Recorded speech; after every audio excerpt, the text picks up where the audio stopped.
پالوس خداوند یسوع اور ہمارے باپ خدا کا بیان ایک ہی سانس میں کرنے سے نہیں ہچکچاتا۔ نئے عہد نامے میں ایسی سینکڑوں تراکیب ہیں جن میں خداوند یسوع کے خدا باپ کے برابر ہونے کا مفہوم پایا جاتا ہے۔ میرے عزیزو، سلام کرنے کے بعد پالوس رسول اس عجیب اور شاندار کام کے لیے خدا کا شکر کرتا ہے جو ان کی زندگیوں میں ہوا۔ آیات 4 سے 9 پالوس کی ایک قابل تعریف صفت ہے کہ وہ اپنے ساتھی ایمانداروں کی زندگیوں میں کوئی نہ کوئی ایسی بات ڈھونڈ نکالتا ہے جس کے لیے خدا کا شکر ادا کیا جا سکے۔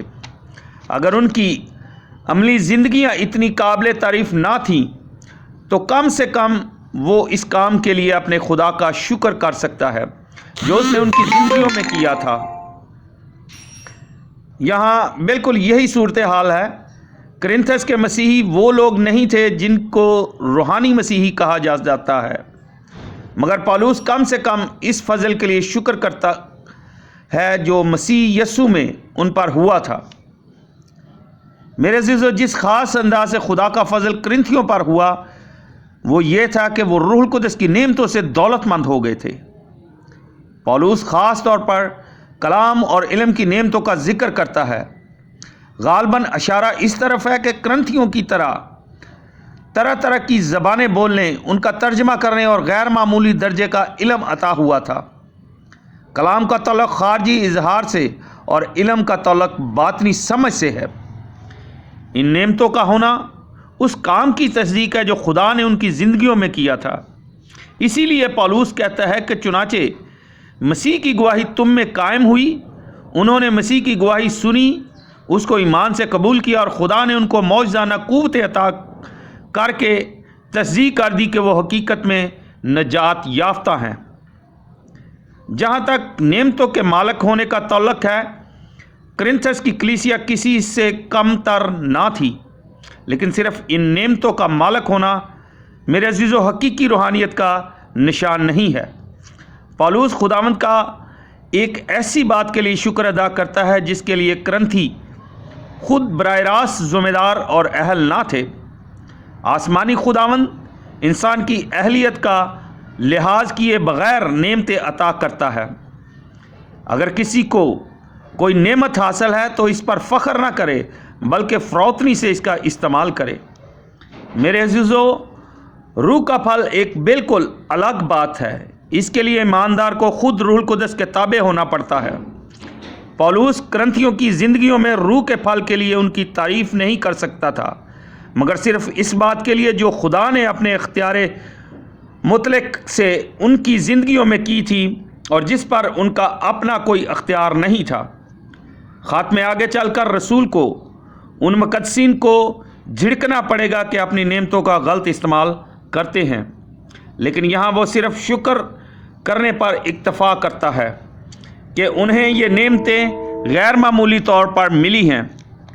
کرنتھی بڑے اشتیاق سے ہمارے خداوند یسوع مسیح کے ظہور کے منتظر تھے۔ بائبل مقدس کے علماء میں اس ظہور کے بارے میں اختلاف پایا جاتا ہے۔ بعض کا خیال ہے کہ اس سے خداوند کا اپنے مقدسوں کے لیے آنا یا مقدسین کے ساتھ آنا مراد ہے، یا دونوں مراد ہیں۔ پہلی صورت میں مسیح کا ظہور صرف ایمانداروں کے لیے ہوگا، جبکہ دوسری صورت میں ساری دنیا کے لیے ہوگا۔ ایماندار تو فضائی استقبال اور مسیح کے جلالی ظہور دونوں کے بڑے اشتیاق سے منتظر ہیں۔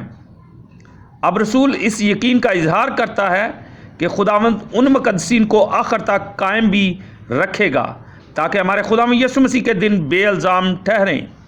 ایک دفعہ پھر یہ بات ابھر کر سامنے آتی ہے کہ پالوس اس بات کے لیے خدا کا شکر کرتا ہے جو خدا کرے گا، نہ کہ اس بات کے لیے جو کرنتھیوں نے کی ہے، یعنی ان کے اعمال و کردار۔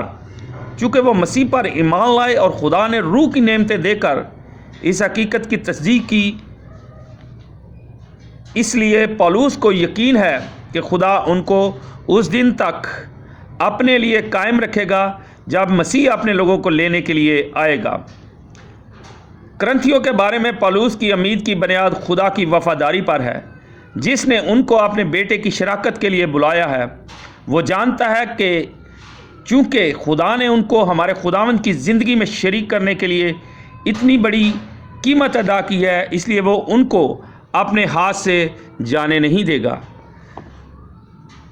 آئے میرے عزیزو، آج کی انجیل مقدس پر دھیان و گیان کرتے ہیں۔ 24 باب کی 45 سے 51 آیت۔ اس باب کے اختتامی حصے میں خداوند یسوع دکھاتا ہے کہ نوکر اپنے مالک کی واپسی کو مد نظر رکھتے ہوئے جس قسم کا سلوک کرتا ہے اسی سے اس کا اصل کردار یا فطرت ظاہر ہوتی ہے۔ میرے عزیزو، ہر نوکر سے توقع ہوتی ہے کہ وہ گھر کے نوکروں چاکروں کو وقت پر کھانا دے گا، لیکن مسیح کے خادم ہونے کا دعویٰ کرنے والے سب خالص نہیں ہوتے۔ عقل مند نوکر وہ ہے جو خدا کے لوگوں کی نگہداشت کرتا ہوا پایا جائے۔ ایسے نوکر کو بادشاہی میں بہت وسیع ذمہ داری سنبھالنے کا اجاز دیا جائے گا۔ مالک اسے اپنے سارے مال کا مختار کر دے گا۔ خراب نوکر نام کے ایمانداروں کی نمائندگی کرتا ہے۔ مالک کے جلد واپس آ جانے کی امید کا اس کے کردار پر کوئی اثر نہیں پڑتا۔ وہ اپنے ہم خدمتوں کو مارنا اور شرابیوں کے ساتھ کھانا پینا شروع کر دیتا ہے۔ ایسے سلوک سے پتہ چلتا ہے کہ وہ بادشاہی کے لیے تیار نہیں ہے۔ جب بادشاہ آئے گا تو اسے سزا دے گا اور اس کو ریاکاروں میں شامل کرے گا، جہاں لوگ روتے اور دانت پیستے ہیں۔ میرے عزیزو، اس تمثیل کا اشارہ مسیح موت بادشاہ کی زمین پر دیدنی واپسی کی طرف ہے، مگر اس اصول کا فضائی استقبال پر بھی یکساں طور پر اطلاق ہوتا ہے۔ بہت سے لوگ مسیحی ہونے کا دعویٰ تو کرتے ہیں، لیکن خدا کے لوگوں کے ساتھ عداوت رکھتے اور بے دین لوگوں کے ساتھ بھائی چارہ رکھتے ہیں۔ اس طرح وہ ثابت کرتے ہیں کہ ہم مسیح کی واپسی کے منتظر نہیں۔ جب وقت آئے گا تو ان کے لیے برکت نہیں، غضب ہوگا۔ میرے عزیزو، آج کی ان دونوں تلاوتوں کا خلاصہ کچھ اس طرح ہے کہ مقدس پالوس رسول کرنتھیوں کے نام خط میں انہیں بتاتا ہے کہ تم کلام اور علم کے لحاظ سے دولت مند ہو گئے ہو، اسی لیے میں خداوند کا شکر گزار ہوں۔